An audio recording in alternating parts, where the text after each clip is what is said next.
श्री स्वामी समर्थ. तुमच्या आयुष्यात खूप अडचणी आल्या आहेत, तर आता काय करावे?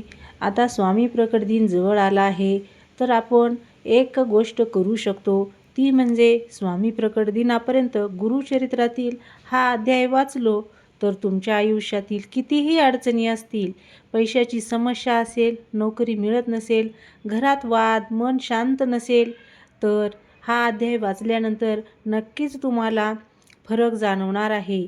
तुम्ही खूप प्रयत्न करता पण काहीच बदल होत नाही. तर आज मी तुम्हाला सांगणार आहे की गुरुचरित्रातील एक असा गुपित अध्याय जो जर हा तुम्ही स्वामी प्रकट दिनापर्यंत श्रद्धेने वाचला तर तुमच्या आयुष्यात असे बदल होतील की तुम्हालाच विश्वास बसणार नाही. तर भक्तांनो, गुरुचरित्र हे फक्त एक पुस्तक नाही, ते एक जीवन बदलणारे मार्गदर्शन आहे. या ग्रंथामध्ये गुरुची महिमा, भक्ताचे अनुभव आणि जीवनातील संकटातून बाहेर पडण्याचे मार्ग सांगितलेले आहेत. अनेक भक्तांनी गुरुचरित्र वाचून त्यांच्या आयुष्यातील अशक्य वाटणाऱ्या समस्या सोडवलेल्या आहेत. कारण तुमच्या आयुष्यात म्हणजे अडचणी, दुःख, गुरूंची जिवंत पैसा, ऊर्जा आहे. अडकलेला पैसा, कामे होत नाहीत, कितीही प्रयत्न करूनही काहीच बदल होत नाही. तर आज मी तुम्हाला सांगणार आहे एक असं गुपित जो स्वामी प्रकट दिनापर्यंत वाचलात तर तुमच्या आयुष्यात चमत्कार घडल्याशिवाय राहणार नाही. तर कोणता अध्याय वाचायचा आहे? तर गुरुचरित्रातील 14वा अध्याय. हा अध्याय अत्यंत प्रभावी मानला आहे, कारण तो दुःख निवारण, अडथळे दूर करणे आणि मनोकामना पूर्ण करण्यासाठी विशेष आहे.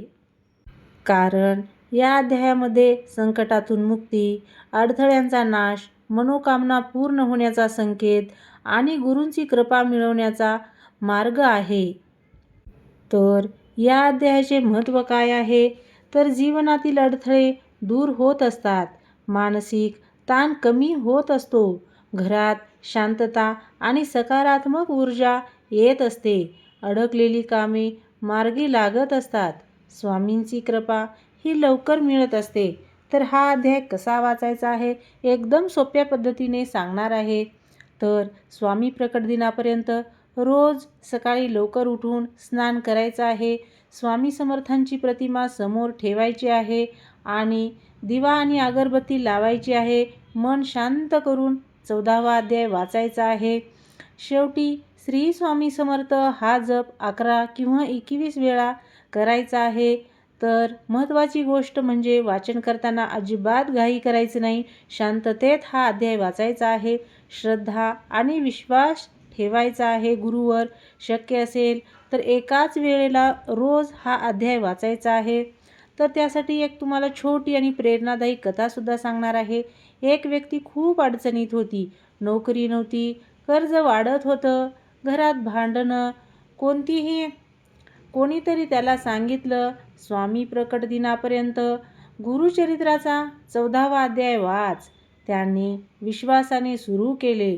पहिले 3-4 दिवस काहीच बदल दिसला नाही. त्याने हार मानली नाही आणि अचानक त्याला नोकरीची संधी मिळाली, घरात शांतता आली आणि त्याचे जीवन हळूहळू बदलायला लागलं. तर भक्तांनो, श्रद्धा आणि विश्वास असेल तरच चमत्कार घडतात. फक्त वाचू नका, तर मनापासून करा. स्वामी तुमच्याकडे नक्कीच येतील. जर तुम्हाला हा उपाय आवडला असेल तर व्हिडिओला लाईक करा आणि स्वामी समर्थ कमेंटमध्ये नक्की लिहा आणि अशाच भक्तिपूर्ण व्हिडिओसाठी चॅनलला सबस्क्राईबसुद्धा नक्की करा. आता आपण पाहणार आहोत या अध्यायाचे गूढ आणि शक्ती. हा अध्याय फक्त शब्द नाहीत, तो एक ऊर्जा आहे. जेव्हा तुम्ही श्रद्धेने वाचता तेव्हा तुमच्या मनात सकारात्मक स्पंदन निर्माण होत असतात.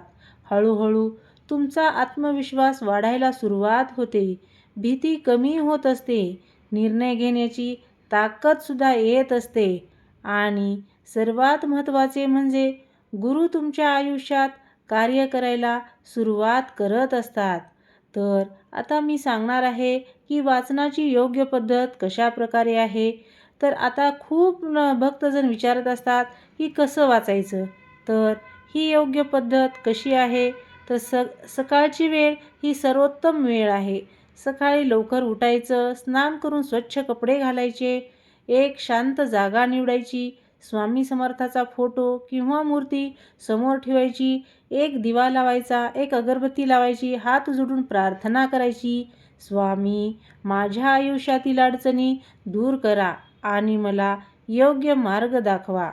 त्यानंतर शांतपणे अध्याय 14 वाचन करायचं आहे. अजिबात घाई करायची नाही. प्रत्येक शब्द ह्या समजून घ्यायचा आहे. वाचनानंतर जप करायचा आहे. जप हा श्री स्वामी समर्थ हा जप 11, 21 किंवा 108 वेळा करायचा आहे. हा जप तुमच्या मनाला स्थिर करत असतो. रोज एकाच वेळेला वाचायचा आहे हा त्याचा नियम आहे. मध्येच सोडायचं नाही. शंका आली तरी थांबायचं नाही. श्रद्धा ठेवणे हे सर्वात महत्त्वाचे आहे. एक माणूस खूप त्रासात होता. त्याची नोकरीसुद्धा गेलेली होती. कर्ज खूप वाढलं होतं. घरात सतत भांडणं होत होती. तो पूर्णपणे निराश झाला होता. एक दिवस त्याला एक साधू भेटला. त्यांनी सांगितले, स्वामी प्रकट दिनापर्यंत गुरुचरित्राचा 14वा अध्याय वाच. त्याने सुरुवात केली. पहिले काही दिवस त्याला काहीच फरक वाटला नाही. त्याच्या मनात शंका आली, हे खरंच काम करतं का? पण त्याने सोडलं नाही. हळूहळू त्याचं मन शांत होत गेलं. घरात भांडणं कमी होत गेली आणि एक दिवस त्याला अचानक नोकरीची संधी मिळाली. त्याचं आयुष्य बदलायला सुरुवात झाली. तर बदल कशा प्रकारे दिसतात? जेव्हा तुम्ही हा अध्याय नियमित वाचता, काही संकेत दिसायला लागतात. अचानक चांगल्या गोष्टी घडू लागत असतात. अडलेली कामे पूर्ण होत असतात. नकारात्मक विचार कमी होत असतात. मन प्रसन्न होतं. हे सर्व म्हणजे गुरूंची कृपा तुमच्यावर सुरू झालेली आहे. स्वामी प्रकट दिनाचे काय महत्त्व आहे? तर स्वामी प्रकट दिन हा फक्त एक दिवस नाही, तर तो ऊर्जेचा दिवस आहे. या दिवशी केलेली साधना खूप लवकर फळ देत असते. म्हणून जर तुम्ही आजपासून सुरुवात केली तर प्रकट दिनापर्यंत तुम्हाला नक्कीच बदल जाणवेल. तर भक्तांनो, जीवनात समस्या येणं हे सामान्य आहे. पण त्यातून बाहेर पडण्यासाठी आपल्याला श्रद्धा आणि मार्ग दोन्हीही लागत असतात.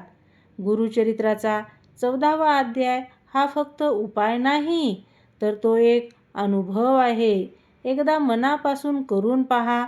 स्वामी तुमच्या आयुष्यात चमत्कार घडवतील. जर तुम्हाला हा व्हिडिओ आवडला असेल तर लाईक करा आणि कमेंटमध्ये श्री स्वामी समर्थ नक्की लिहा. आणि अशाच भक्तिपूर्ण व्हिडिओसाठी चॅनलला सबस्क्राईबसुद्धा नक्की करा.